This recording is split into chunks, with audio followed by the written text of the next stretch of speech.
আসসালামু আলাইকুম ওয়া রাহমাতুল্লাহি ওয়া বারাকাতুহু। প্রিয় সম্মানিত ভিউয়ার, সবাই কেমন আছেন? আশা করি সবাই ভালো আছেন।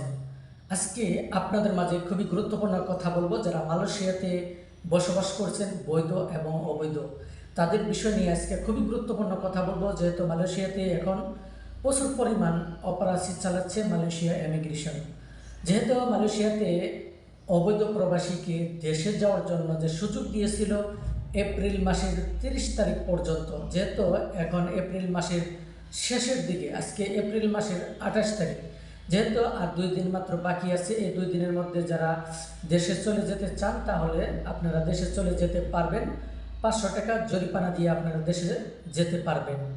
যেহেতু মালয়েশিয়াতে দীর্ঘদিন যাবৎ আপনি আছেন, যেহেতু মালয়েশিয়াতে বারবার একটা করে সুযোগ দেওয়া থাকে, যেহেতু এখন দেশে যাওয়ার জন্য যে সুযোগটা ছিল আর মাত্র 2 দিন বাকি আছে, এই 2 দিনের মধ্যে কিন্তু আপনারা যদি দেশে যেতে চান তাহলে যেতে পারবেন অল্প টাকার মাধ্যমে।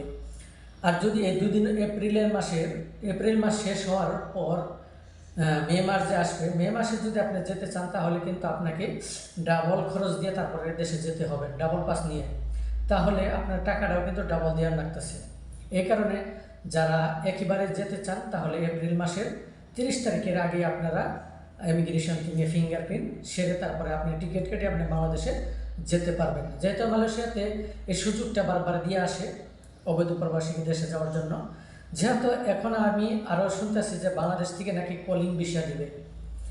কলিং ভিসা দিবে যখন, তখন দেখা যাচ্ছে যে সময় কলিং ভিসা দেয়, তখন কিন্তু মালয়েশিয়াতে অবৈধ যারা আছে তাদেরকে কিন্তু বৈধতার একটা সুযোগ দিয়ে দেয়।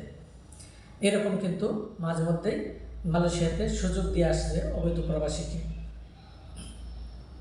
যেহেতু আপনারা যদি মালয়েশিয়াতে যারা অবৈধ আছেন, তারা এই মুহূর্তে দেশে না যেয়ে যদি আপনারা ধৈর্য ধরে যেখানে আছেন সেখানে থেকে আপনারা ধৈর্য ধরে কিছু সময় যদি থাকতে পারেন, এখন বর্তমান অবস্থায় আজকে থেকে 10-15 দিন, এর ভিতরে কিন্তু প্রচুর পরিমাণে অপারেশন চালাবে। যেহেতু সুযোগ শেষের দিকে, দেশে যাওয়ার সুযোগটা শেষ করে দিতে যাচ্ছে, এই কারণে দেখা যাচ্ছে যে এখন প্রচুর পরিমাণ অপারেশন চালাবে। যেখানে অবৈধ প্রবাসী আছে সেখান থেকে কিন্তু আটক করার জন্য তারা উঠে পড়ে লাগবে। এই কারণে আপনারা সবাই যারা দেশে না যাবেন, তারা অবশ্যই আপনারা একটু সেভে থাকার জন্য চেষ্টা করবেন। আর যারা বৈধ আছেন, তারাও এক জায়গা থেকে আরেক জায়গায় কাজ করতেছেন, পাসপোর্ট হাতে আছে, তারপরেও কিন্তু ধরে নেওয়া যায়। কিন্তু আপনার যে ডিস্ট্রিক্টের ভিসা, সেই ডিস্ট্রিক্টে কাজ না করে অন্য ডিস্ট্রিক্টে কাজ করতেছেন, এই জন্য কিন্তু আপনাদেরকে ধরে নেওয়া যায়। এই কারণে সবাই একটু সাবধানে থাকার জন্য চেষ্টা করবেন। যেহেতু মালয়েশিয়াতে এখন প্রচুর পরিমাণ অপরাধী চালাচ্ছে, সবাই সাবধানে থাকবেন, ভালো থাকবেন।